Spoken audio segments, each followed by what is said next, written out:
So what's going on, YouTube? Just thought I'd do a quick video. Merry Christmas.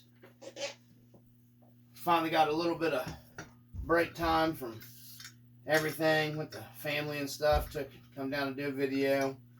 Thought I'd show you guys. I cleaned up pretty good for Christmas this year. I got a lot of my nephew Jake. Thanks, man. He got me a stand here, an iFly stand. It's adjustable height-wise, and you can, where you can lock it. Takes an Allen to lock it.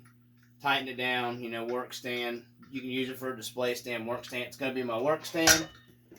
He's seen me working with these in my video, so I'll keep these probably as display stands now. They're going to go over here. I don't really need them.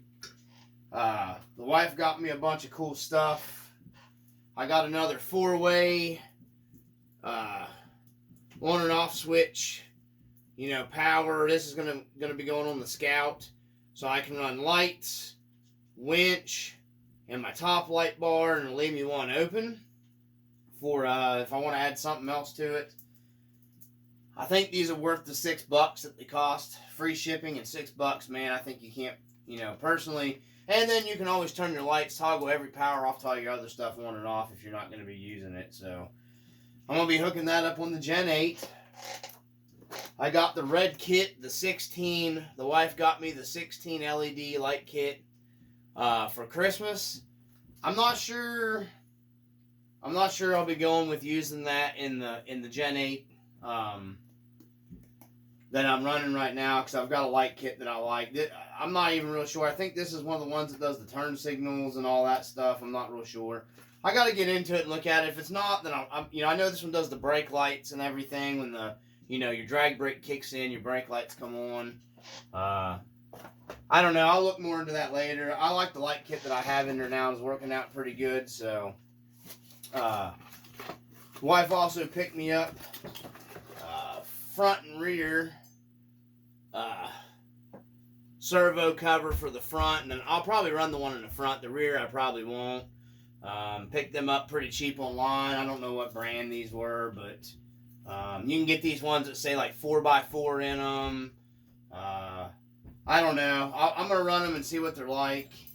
I seen them online, and she got them for me. But anyhow, I got those are for the Gen 8 too, not for the TRX4. All this stuff's the Gen 8 stuff that I'm showing you guys. So definitely gonna run that, because I think that might have been I hit that servo, the stock servo, pretty hard.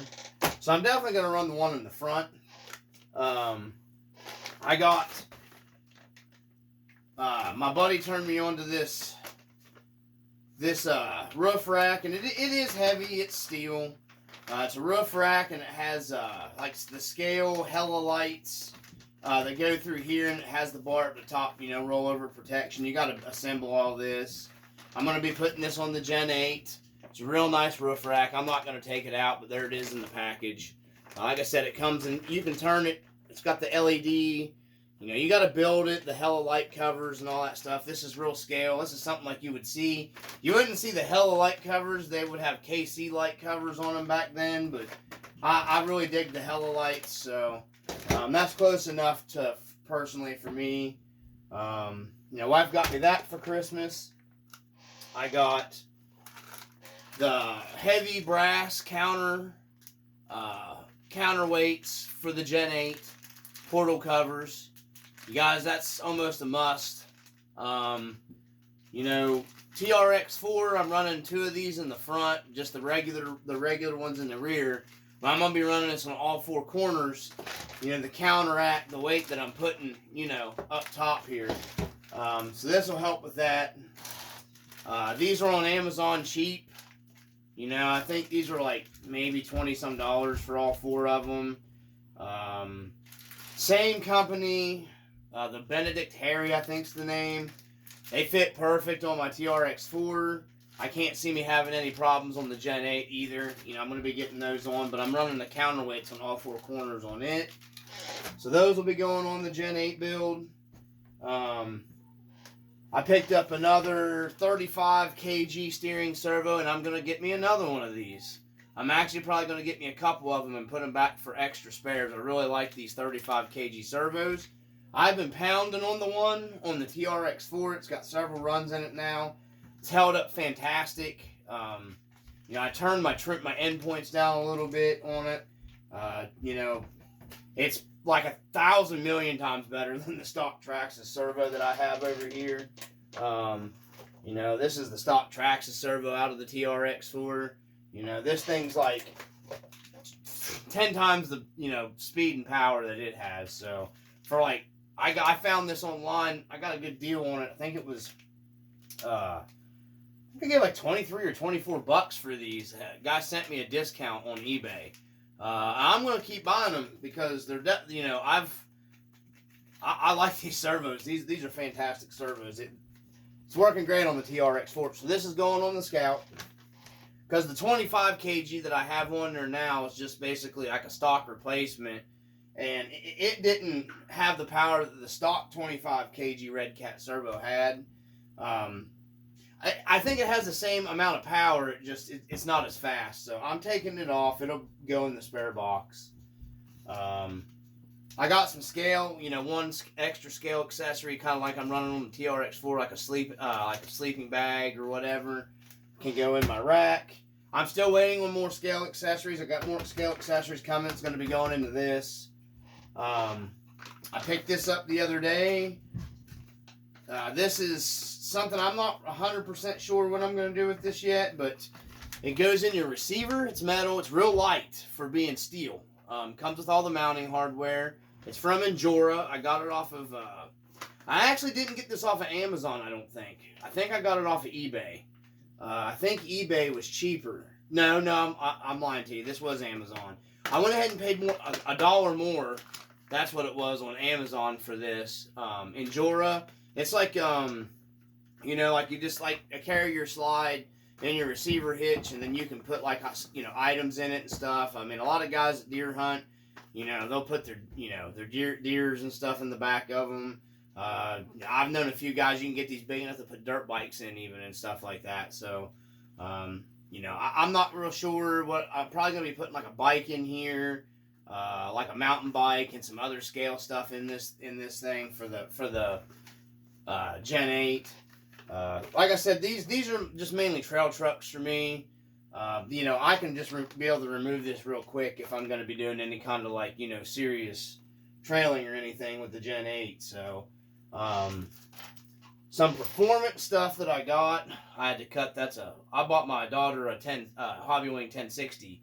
I cut the Tamiya plug off of it to put a Dean's connector on it for her crawler. I just got done doing that earlier. Now this is some performance upgrades. Everybody knows that the Gen 8, they kind of have a bump steer. I mean, that's what I refer to it as bump steer. This is some items. There's different stuff that you can do, and I'm not going to go into that on this video with the Gen 8 to take the bump steer out. I mean, in my opinion, I don't think the bump steer is that big of a deal with a crawler because, you know, you're not really going that fast with it. I mean, it may have some little bit disadvantages, but just to go ahead and correct it, you know, I was planning on doing some of these upgrades anyways. These are, you know, the SSD stuff. You know, my buddy turned me on to this stuff. You know, this is the best stuff to get for the Gen 8. You know, this is the SSD HD rear link mounts. You know, I mean, converts them over to 8-0 aluminum. SSD always did make good stuff. I had an original SCX10 dual motor that I ran all the SSD stuff in, and it was fantastic. SSD links, SSD scale front and rears. I had SSD, the Panhard setup. I mean, it was fantastic on the SCX10. So, you know, I'm sure their quality is even better now. So, this is the front link mounts for the Panhard and everything.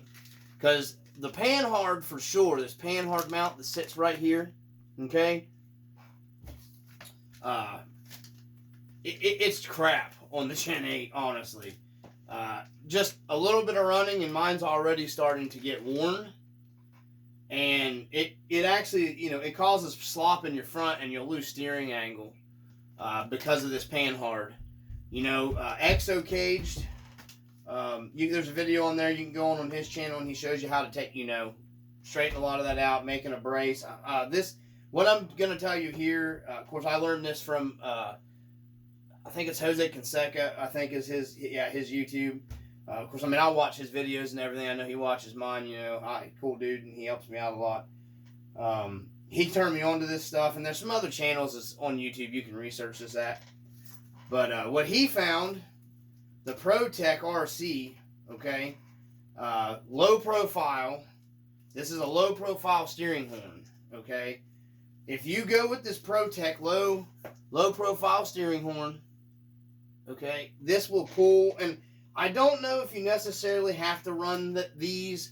I would highly at least recommend that you get the Panhard aluminum SSD Panhard bar upgrade for that, because you want to do away with that crappy plastic Panhard bar mount that Gen 8 has on there.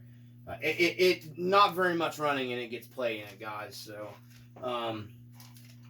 So anyhow, coupled with this and this, your low profile steering horn and these, that'll pretty much take out your bump steer in your front end. And how you can tell, I'm not gonna get the truck or anything, but you can take your Gen 8 and you can flip it over, okay?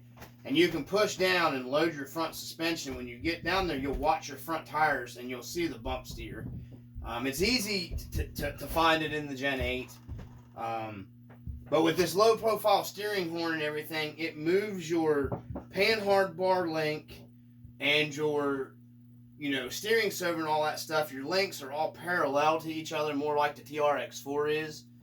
And, you know, that's what, you know, takes the bump steer out and everything. So that'll take care of, you know, two problems at once. Now, if you guys are interested in doing this, you know, I think this is like $14 is what I paid for it. A-Main has it. I think it might be like $1 cheaper on A-Main, just because I have, you know, I had money in my seller's account on eBay. I just went ahead and bought all this stuff off of eBay. But you make sure you get the PTK 7819 for the ProTech. You want the low profile. That way it moves your Panhard bar and everything back level on your Gen 8. Okay. That's what you want for that. And then this is your Panhard front link mount HD. They're made by SSD. And the part number on it is, let me find it here, is SSD 00323. That's the front, okay? That's your front one, okay? Come up here and I'll just hold it up to the camera for you guys. I don't want to do a real long video here. Bore you guys or anything. I'm trying to get I'm using my phone, guys. I'm not using my little Light camera. There we go. That's it right there. Okay, that's your front link mount. Okay, so there's the steering horn. That's the two you need to take the bump steer out. Okay, that'll take your bump steer out. That's the low profile horn. I got it in black because I wanted everything to be, you know, scale as possible. You know, I know I'm putting brass on it, but whatever. I don't know if these have a part number. If you guys are interested in them, I have a number here on a barcode. Like I said, just go to Amazon and search like Benedict Harry.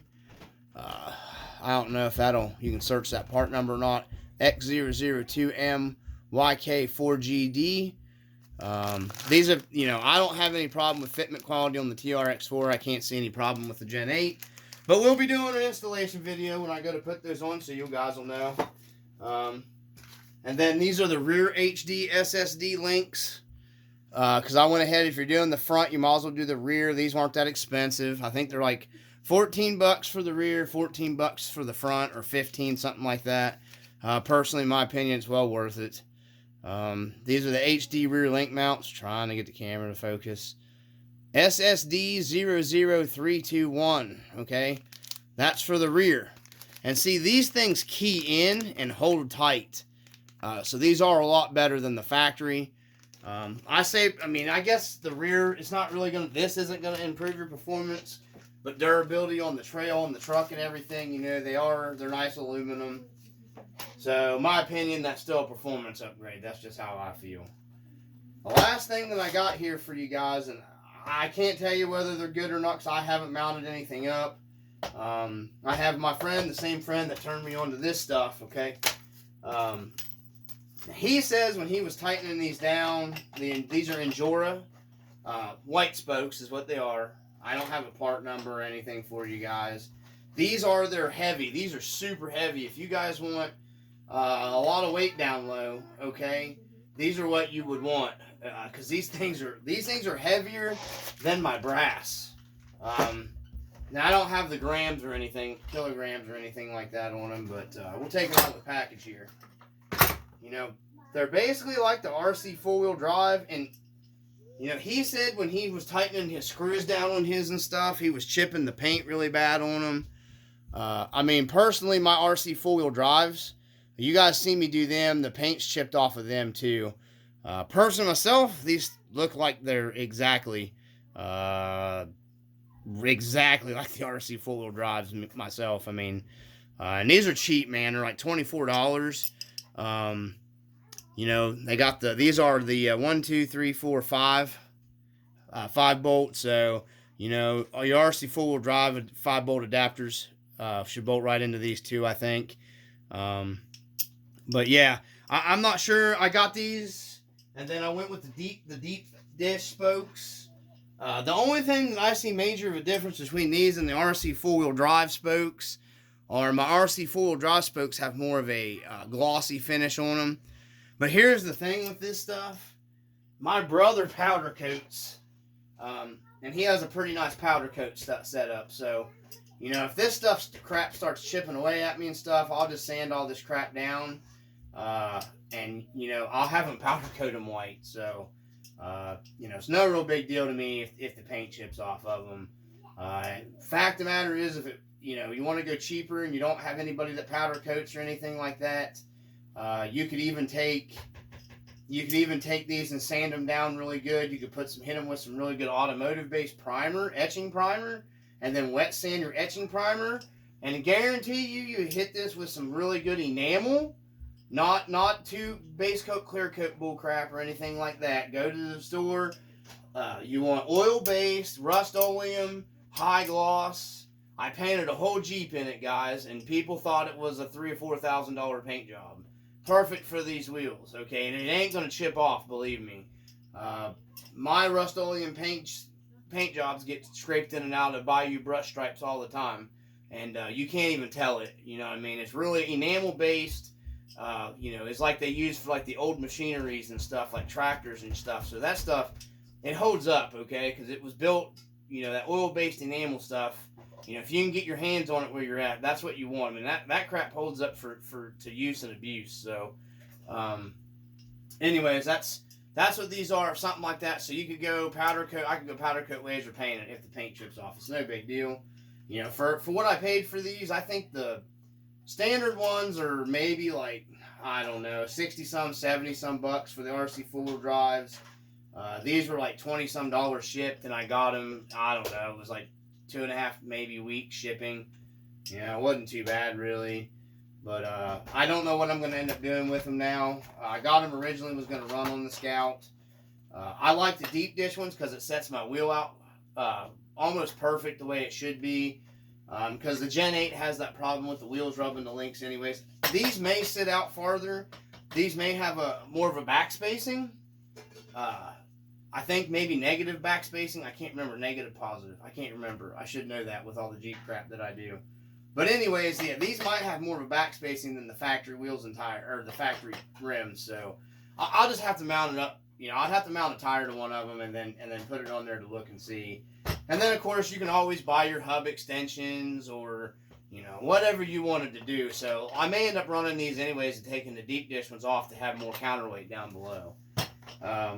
And then, of course, we've got the Holmes Hobby 12-turn that's going in the Scout, too. So, all that's getting upgraded to it. I got to wait until I get the... I'm definitely getting the Hobby Wing 1080 for the Scout. It's a lot better ESC than it comes in the Red Cat from the factory. One more thing I got here, guys, too. I'll just go with you. My awesome, beautiful wife got me for Christmas here. And I'll set it up here on the table. So I ended up getting 2 of these now. I'll go ahead and we'll make this an unboxing too, because unboxings are fun. So we got another Gen 8, and I'm telling you, if this was a purple body, I'd be keeping the Scout body on this one too, because I love that Scout, man. But it is a green body, so I'm considering a hard body build for this one later. Brand new. Ah, you can smell that. Ah, it smells beautiful. So, bam! We got brand new. Oh yeah, fresh and clean and crisp and smooth. Gen 8 Scout right there, all bone stock. So yeah, there we go. We got the Gen 8 bone stock right there, guys. And I've ran it a little bit. She let me run it a little bit before she wrapped it up for Christmas. And I went ahead and switched over to my FlySky IT4. Pretty nice controller. I think these are discontinued now. This one I went ahead and bound with this, so I got to take all the receiver and stuff out of this one to swap into the one I'm running. Because this controller's super smooth. Throttle and everything like that. Even with the crappy ESC and the high turn motor, this IT4, let me turn this thing on here. You know, you can't get these no more, and I wish FlySky wouldn't have discontinued them.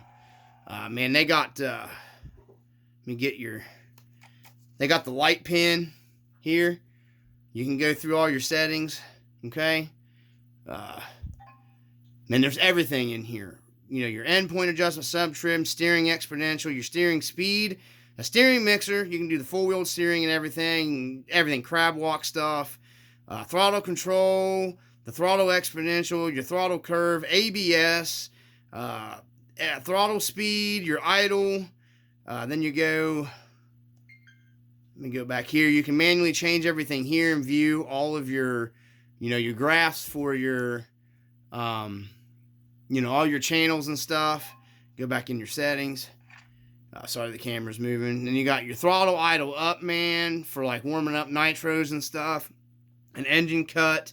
It's got a boat mode, brake mixing. You can just do all kinds of channel mixing for your full-wheel steering and everything. Display your servo. I mean, this thing does, you know, you can do a race timer if you're racing. You know, here's your, it's simple binding with all this. Models, you know, there's my Gen 8 Scout. I had programmed into it. This thing's, I wish the stupid phone would focus on the camera. But anyways, that's, you know, this is what I'm going to be running. Because honestly, like a lot of guys say that, you know, the ESC, it is pretty notchy. That comes with the, let me turn this thing off too. LiPo battery too, so this thing will run forever. On a charge or whatever, so. You know, a lot of guys say the ESCs, which they're not fantastic, and because of the higher turn motor and everything, and they're just kind of a, you know, budget motor and stuff. You know, a lot of people don't like them or whatever, but you know, I personally don't have a problem with, you know, whatever, running that stuff. If you're running a good controller with that one, it made a 10 times improvement with your throttle control. Yeah, sweet. Are you almost done making your video? Yep. Is it so we can hang and do that genie lamp? Yes. It's already done charging. Give me just a few more minutes and I'll be back up for Christmas fun. But because the battery went off and I think it's already charged. Okay. I told you I'd charge it faster on the fast charger. Sorry guys, I'm not a little girl. I gotta go up and do some more Christmas stuff. But anyways, I just wanted to share with you guys, like I said, it isn't always necessarily the motor in your ESC. If the controllers are more touchy that come with these RTR. I mean, all I did was bind that IT4 to this, and the throttle control was phenomenally better. It didn't have that glitchy jumping off the start and everything. It really took care of a lot of that out of there. And this thing, you know, it was bone stock, and I ran it around in the house on 3S. So, you know, just upgrading to a better controller for these is a huge improvement, keeping the other stock electronics. Because personally myself, I don't even think the drag brake's that bad that's on these. It's the motor is a high turn, and for the drag brake. So you can just keep this stock ESC and go to a lower turn motor, and it'll like improve your drag brake function on the stock ESC. I've seen several videos of guys on there doing it. Just research it, you'll see. But I gotta get off here, guys. I just thought I'd share some stuff with you. A brand new, crisp and clean, fresh. This may turn out to be a hard body build. I'm not 100% for sure. I don't know. I almost like to try to send this body back to Red Cat and get a purple body and do a purple body build. But anyways, guys, I just thought I'd share that with you. Oh, the little Dungeon Master's here. You want to say, everybody, have a Merry Christmas? Have a Merry Christmas, YouTube. Thank you for subscribing and watching our videos. Say yeah. Say peace. Peace. All right, we're out.